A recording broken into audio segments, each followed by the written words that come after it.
I live my life a quarter mile at a time. Është shpreha ikon e aktorit Vin Diesel në fund filmit The Fast and Furious. Dhe për gjithë fansat e këtij filmi, makina ikon e Vin Dieselit ishte një Dodge Challenger RT. Dhe përjetësimi në kohët moderne të kësaj makine është kjo këtu mbrava meje, Dodge Challenger SRT Hellcat. Një makinë e krijuar nga Dodge vetëm për një gjë, për të vendosur rekorde dhe standarde të reja për performancën e makinave në garat 402 metra ose siç i thon amerikanët quarter mile, 1/4 e një milje. Është përbindshi nga Dodge i cili rriti standardet dhe theu pritshmëritë, duke qenë se ishte një makinë e cila vinte pas lajmit të trisht ku Dodge Viperi nuk do prodhoi më, dhe duke mos dashur për të zgënjur jo vetëm fansat, por dhe për të ruajtur reputacionin, Dodge prodhoi një makinë cilën nuk e priste askush, sepse tashmë kemi një përbindësh i cili është prodhuar enkas për të shkatruar kohët në quarter mile ose në 402 metrat me 707 kuaj, që është një çmenduri për një makinë e cila prodhohet në seri dhe i shitet publikut. Përpos kësaj, gjëja që është më e rëndësishme dhe që ne duhet shohim gjithmonë në një test drive është motori.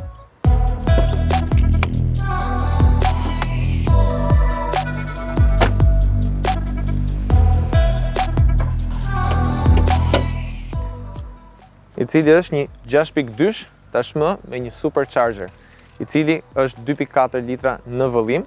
Në xhiro maksimale 6200 xhiro motori prodhon rreth 707 kuaj dhe në saj të superchargerit konsumon rreth 33.000 litra ajër në çdo minutë. Përpos shumë modifikimeve që i ka bërë Dodge që kjo makinë të jetë e gatshme për të përballuar fuqinë e këtij motori, një nga gjërat që mua më pëlqen shumë është fakti që tek një nga këto fenerët këtu, po ta vëni re, nuk ka dritë, por ka një, le ta quajmë, një tub i cili shkon direkte në kutinë e ajrit për të ndihmuar motorin që të ketë ajër me temperaturë sa më të ftohtë, i cili është më i dëndur dhe ndihmon motorin që të prodhojë më shumë kuaj fuqi. Gjithashtu, në këtë motor, për të mbajtur temperaturat e thithjes të ajrit sa më të ulta, pasi kjo është një nga sfidat teknike të pasurit një motor me supercharger, i cili ndodhet shumë pranë motorit, Dodge ka inkorporuar një sistem intercooleri me ajër dhe me ujë, i cili ndihmon që temperaturat qëndrojnë sa më të ulta, duke qenë se ai është i pavarur nga sistemi tjetër ftojes i motorit. Dhe normalisht sistema ikon ose le të themi ajo firma ikon e Dodge-it në çdo motor është HEMI, e cila është një teknologji e cila përdoret në dhomën e djegjes tek testata e cilindrit, duke i dhënë asaj një formë hemisferike, ndaj dhe emri HEMI. Kjo ndihmon që brenda dhomës djegjes, mishela e ajrit me benzinën digjet më shpejt, ajri që futet dhe normalisht gazrat e shkarkuara të kenë një shpejtësi dhe një qarkullim vëllimi më të lartë, duke ndihmuar motorin që le të themi të marrë frymë më mirë dhe të krijojë dhe të prodhojë më shumë fuqi. Gjithashtu, në pjesën e aerodinamikës, Dodge ka kushtuar një vëmendje të veçantë duke pajisur këtë makinë me një lip të përparm i cili e ndihmon makinën që të çajë ajrin më mirë, dhe gjithashtu në pjesën e pasme Dodge ka qëndruar klasik në dizenjon e kësaj makine, duke ruajtur format, duke ruajtur feneret karakteristik dhe gjithashtu këtë pjesën e parme më fani që është e vendosur mbi feneret. Dhe një pamje djallëzore, kur e shef të në pasqyrën e mesit, ti e di që duhet hapësh krahun. Gjithashtu, gjëja që më pëlqen shumë ke kjo makinë është që Dodge është treguar i sinqert pasi çajrit e makinës tek pjesa e kofanos janë funksionale, pasi ndihmojnë që gjithë nxehtësia që krijohet poshtë kofanot të dalë jashtë dhe gjithashtu, duke qëndruar klasike dhe besnike dizenjës të makinave të mëparme Dodge Challenger, kemi dhe një hood scoop ose le ta quajmë në shqip një çarje në kofano, e cila ndihmon që gjithë sistemi i superchargerit të ftohet. Dhe me fuqinë e madhe që prodhon ky motor, makina gjithashtu duhet ndalojë në momentin që shoferi e kërkon atë gjë. Dhe kjo makinë vjen me disje gjigande 390 mm me 6 pistonçina para dhe 350 mm me 4 pistonçina mbrapa dhe impiant frenimi nga Brembo.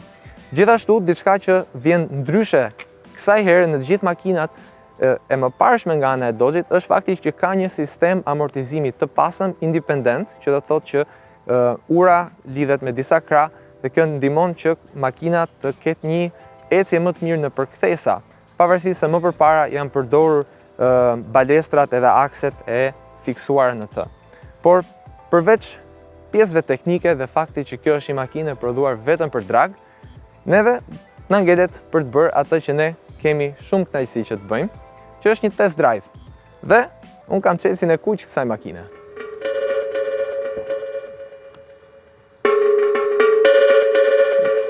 Kush I tha këti?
Flasësh për një makinë tillë nuk është aq e lehtë sa ç'duket dhe akoma më tepër më e vështirë për t'i dhënë. Një Hellcat me 707 kuaj është ajo lloj makine që nëse ti I jep gaz në momentin e gabuar më shumë se ç'duhet, ajo të hedh nga rruga. Dhe mendoj që videot në YouTube janë provë mjaftueshme nga gazetarët e tjerë automobilistik, kështu që sot nuk do bëjmë ndonjë provë për të vërtetuar këtë që sapo thash. Makinat amerikane kanë një themër akili, kanë një pikë të dobët, sepse ato asnjëherë nuk arritën dot të kishin një sukses në Europë. Ishin shumë të mëdha, ishin shumë të rënda, gjithçka ishte shumë.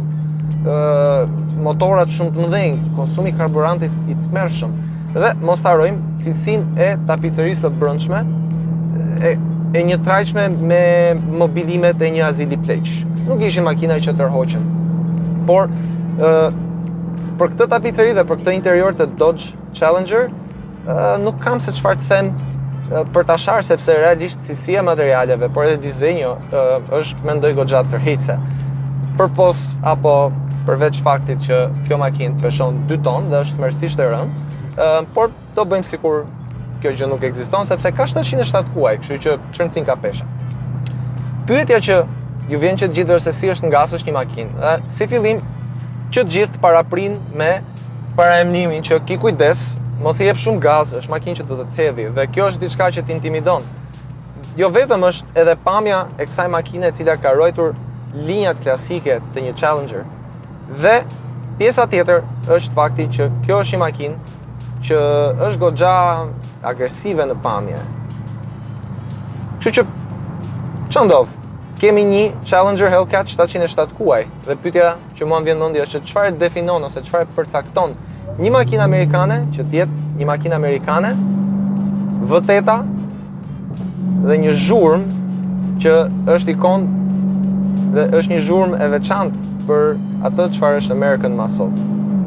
Ndryshe nga V8-at europiane me kubikazhe të vogla. Dhe një gjë tjetër që mua më pëlqen shumë është që edhe pse trendi botëror i downsizing i turbove, janë disa makina amerikane që ose prodhues makinash amerikane që nuk i bëhet vonë dhe ende nxjerrin V8 6.2 dhe me supercharger mbi të gjitha. Kjo bravo Dodge. Nuk na zgënjen, për fansat e torkut dhe American Muscle ka ende shpresë se ndotja globale ose ngroja globale nuk do ndikoj për keq për ata që duan të kenë motora me kubikazh të madh, sepse një shprehje e famshme për American Muscle thot there's no replacement for displacement, që do të thotë nuk ka një zëvendësim për kubikazhin. Okej, mund t'i vësh turbo, mund t'i vësh supercharger, por prap një motor V8 mbi 6000 kubik nuk mund ta zëvendësosh dot me diçka tjetër, dhe tashmë amerikanët, duke qenë amerikan, gjithçka duhet bërë ekstra, kanë vënë supercharger.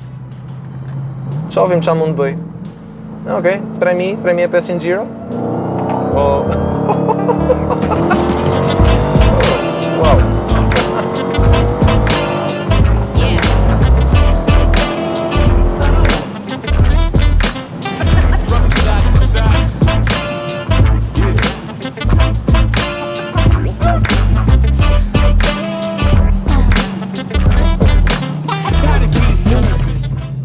Nëse do bënim një launch, atëherë prova launchet është këtu, makina mbrapa hikën, okidoki.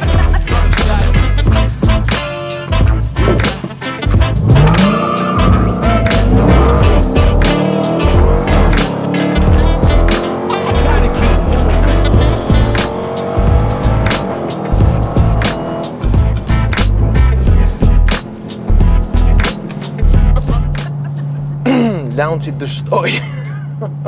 Se bëj dot në launch. Mendoj që nëse do e kisha në launch do arria t'ja ulja disi sekondat. Por, siç themi ne tek emisioni, çrëndsi ka. Kush e mati? Oh, wow. Zhurma karakteristike e intake-ut është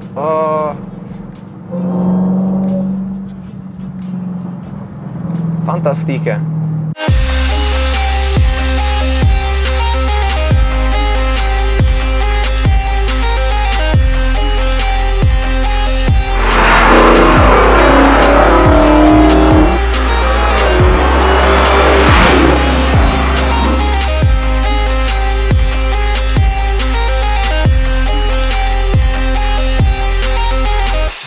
Shpresoj që ky test drive t'i ketë pëlqyer, si gjithmonë, mos harroni që të mbysni butonin e subscribe-it.